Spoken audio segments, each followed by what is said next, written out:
Hello दोस्तों, नमस्कार। एक बार फिर से हम आप लोगों का इस YouTube चैनल पर स्वागत करते हैं। मित्रों, आज हमने काफ़ी दिनों के बाद वीडियो को बनाने का प्रयास कर रहा हूं, क्योंकि थोड़ा व्यस्तता के कारण मैं यहां पे वीडियो अपलोड करने में समर्थ नहीं था। लेकिन अब मैं कोशिश करूंगा फिर से आपको पुनः उसी तरीके के वीडियोस प्राप्त होते रहें बराबर। तो आज देखते हैं मित्रों कि आज हम कौन सी चीज़ों का अध्ययन करने वाले हैं। तो सबसे पहले यहाँ पे हम देख रहे हैं प्रक्षेपण प्रविधियाँ। इसको अंग्रेजी में बोलते हैं प्रोजेक्टिव टेक्निक्स। क्या मित्रों? प्रक्षेपण प्रविधियाँ या प्रोजेक्टिव टेक्निक्स क्या होते हैं, इसको हम कैसे समझ सकते हैं, इसको कैसे हम समझ सकते हैं, कैसे इसको इम्प्लीमेंट कर सकते हैं और किस स्तर पे ये काम करता है और कहाँ कहाँ पे ये लागू होता है, ये इसकी सारी जानकारी हम लोग यहाँ पे प्राप्त करने वाले हैं। और प्रोजेक्टिव टेक्निक से या प्रक्षेपण विधि से या प्रविधि से ये क्वेश्चन आपको हर जगह TET, CTET, NET, JRF, BEd, M.Ed में देखने को प्रायः मिल जाते हैं। तो इसके अंतर्गत हम बात करें तो प्रक्षेपण का तात्पर्य उस विधि से होता है, प्रक्षेपण का तात्पर्य उस विधि से होता है जिसमें परीक्षार्थी के सामने ऐसी उत्तेजक स्थिति प्रस्तुत की जाती है जिसमें वह अपने विचारों, भावनाओं और मनोवृत्तियों, अनुभूतियों, संवेगों और दूसरों को देखता है और अपने अचेतन मन में एकत्र हुई बातों को प्रकट करता है। इसका क्या तात्पर्य है इतने का मित्रों? जैसे कि आपको कोई भी स्टिमुलस या कोई भी वस्तु आपके सामने रख दी जाती है और उससे आपको कहा जाता है, शिक्षक जो है किसी बालक से कहता है कि आपको यह वस्तु देख करके क्या प्रतीत हो रहा है। तो बालक के माइंड में जो इमेज बन जाता है उसी को वो सामने प्रकट करने का प्रयास करता है। तो यही जो मेथड है, यही जो विधि है, ये हमारा प्रोजेक्टिव टेक्निक कहलाता है या प्रक्षेपण विधि कहलाता है। आगे बढ़ें तो इसमें मनोविश्लेषक प्रक्षेपी को एक रक्षा युक्ति कहते हैं जिसमें व्यक्ति अपनी दबी हुई इच्छाओं को, जो किसी कारण अचेतन मन में संकलित हो जाती हैं, परिवर्तित करके नई वस्तु की ओर प्रकट करता है। कहने का मतलब ये है कि बहुत सारे बच्चे होते हैं कि किसी वस्तु को देख करके उनके मन में तरह तरह की विचारें उत्पन्न होती हैं, तरह तरह की बातों को वो सोचते हैं कि इसमें यह भी हो सकता है, इसमें वह भी हो सकता है। अब जैसे आप एक उदाहरण के रूप में समझ सकते हैं कि जैसे चंद्रमा को दिखाते हैं लोग अपने बच्चों को, तो चंद्रमा में कुछ लोग को देख करके कोई बच्चा कहता नहीं चंद्रमा के अंदर कुछ काले धब्बे दिखाई दे रहे हैं, कुछ जगह पे एकदम क्लीन दिखाई दे रहा है। तो कुछ लोग कहते हैं नहीं चंदा मामा होते हैं, तो कुछ लोग कहते हैं कि चंद्रमा में पानी नहीं होता। मतलब तरह तरह की जो इमेजिनेशन होता है वो बच्चे के अंदर या मनुष्य के अंदर सन्निहित होती हैं और उसी को प्रकट करने का एक यह माध्यम होता है कि इस जो अपने विचारों, अपने अचेतन मन में जो चीज़ें हमारे दबी पड़ी हुई हैं, उसी को जिस तरीके से हम बाहर निकालते हैं वही एक तरीका क्या कहलाता है? प्रोजेक्टिव टेक्निक कहलाते हैं। जैसे अचेतन मन की झुंझलाहट को दूसरों को डांटने या लड़ने के द्वारा व्यक्त करना। अब जैसे आपके अंदर झुंझलाहट है और अभी झुंझलाहट कैसे आपका समाप्त होता है? जब तक आप किसी को डांट नहीं लेते हैं, जब तक आप किसी को कुछ कह नहीं देते तब तक आपका ये जो झुंझलाहट है वो कम नहीं होता। तो डांटना या चिल्लाना ये क्या है? एक प्रोजेक्टिव टेक्निक है। प्रक्षेपी विधि में विषयी को किसी बाह्य वस्तुओं जैसे अचेतन मन झुंझलाहट को दूसरों को डांटने या बताने में व्यक्त करते हैं। प्रक्षेपी विधि में विषय को किसी बाह्य वस्तुओं के सहारे अपने अंदर हुए दबे हुए विचारों का प्रक्षेप करने के लिए कहते हैं। प्रक्षेपी विधि द्वारा व्यक्तित्व संबंधी उन पहलुओं का पता चल जाता है जिनसे कि व्यक्ति स्वयं अनभिज्ञ होता है। प्रमुख प्रक्षेपी विधियों के निम्नलिखित हैं।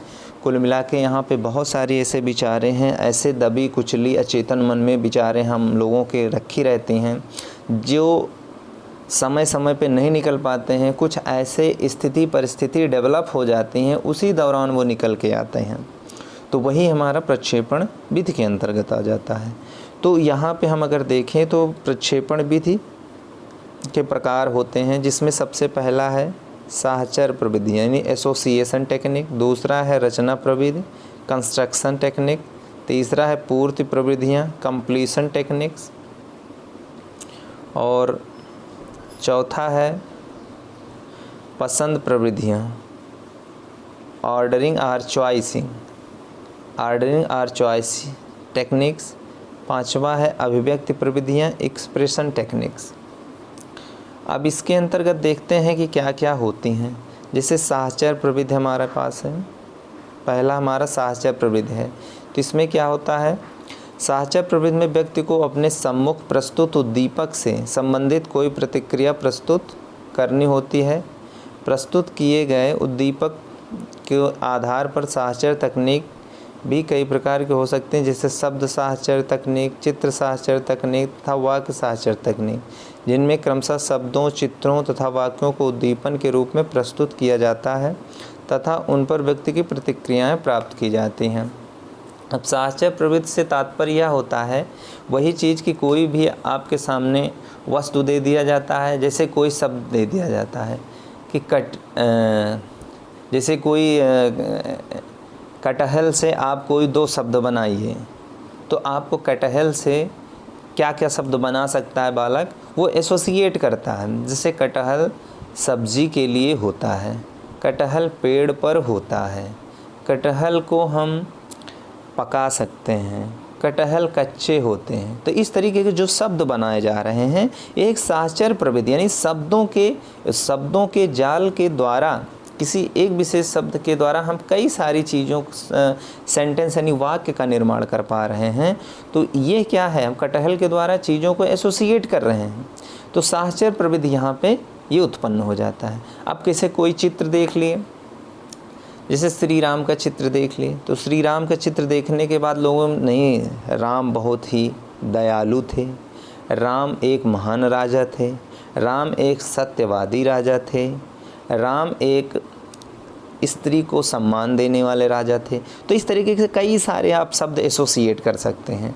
तो इसी तरीके की जो अभिव्यक्ति होती है वो साहचर्य प्रवृत्ति के अंतर्गत आ जाती है। फिर अगला आता है रचना प्रविधि।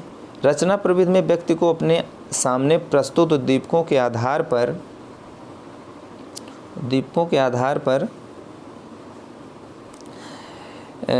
रचना तैयार करने के लिए कहा जाता है। जैसे किसी उद्दीपन के आधार पर कहानी लिखवाकर या चित्र बनवाकर इस तकनीक का उपयोग किया जा सकता है।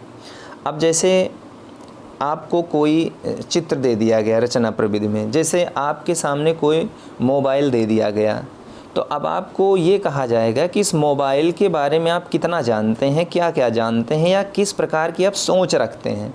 तो उसको आपको एक पेन पेपर दे दिया जाएगा और आपसे लिखवाया जाएगा। तो जो बच्चा या जो बालक या जो मनुष्य अपने विचारों को मोबाइल के परिप्रेक्ष्य में व्यक्त करेगा वो हमारा रचना प्रविधि हो जाएगा। ठीक है, फिर आगे बढ़ते हैं। पूर्ति प्रविधि क्या होता है? पूर्ति प्रविधि के अंतर्गत किसी अधूरी रचना को उद्दीपन के रूप में प्रस्तुत किया जाता है तथा व्यक्ति से उस अधूरी रचना को पूर्ण करने के लिए कहा जाता है। जैसे वाक्य पूर्ति, कहानी पूर्ति, चित्र पूर्ति, इस तकनीक के प्रयोग के कुछ प्रमुख उदाहरण हैं। तो पूर्ति प्रविधि के से तो सीधे तात्पर्य यही है कि जैसे कोई अधूरा चित्र आपको दे दिया जाता है, जैसे छोटे छोटे बालकों से कराया जाता है, कुछ चित्र बने होते हैं, उसके बाद डॉटेड लाइन होती हैं और डॉटेड लाइन से उसको कहा जाता है बच्चों से कि इसकी आप पूर्ति करिए। तो ऐसे जो कार्य होते हैं, ऐसे जो प्रोजेक्टिव टेक्निक्स होते हैं वो पूर्ति प्रविधि के अंतर्गत आ जाते हैं। अब क्रम प्रविधि क्या होता है? ऑर्डरिंग प्रोजेक्टिव टेक्निक्स या चॉइस। तो इसके अंतर्गत होता जो है व्यक्ति के सम्मुख कुछ शब्द, कथन, विचार, भाव, चित्र, वस्तुएं इत्यादि प्रस्तुत की जाती हैं तथा उससे इन वस्तुओं को अपनी पसंद नापसंद के अनुरूप किसी क्रम को व्यवस्थित करने के लिए कहा जाता है। अर्थात सीधी सी बात है कि यहाँ पे हम बहुत सारे वस्तुओं का संकलन कर देते हैं बच्चों के सामने या बालकों के सामने। ठीक है, और उन बालकों से कहा जाता है कि सबसे फेवरेट या सबसे पसंदीदा वस्तु कौन सा है, उसके क्रम में लगाइए। तो सबसे जो ज़्यादा पसंद होता है वस्तु, पहले उसको बालक चूज़ करता है, फिर उससे थोड़ा कम पसंद होता है उसको चूज़ करता है, फिर उससे जो थोड़ा कम पसंद होता है, तो इस तरीके से वो एक ऑर्डर करता चला जाता है, चॉइस करता चला जाता है।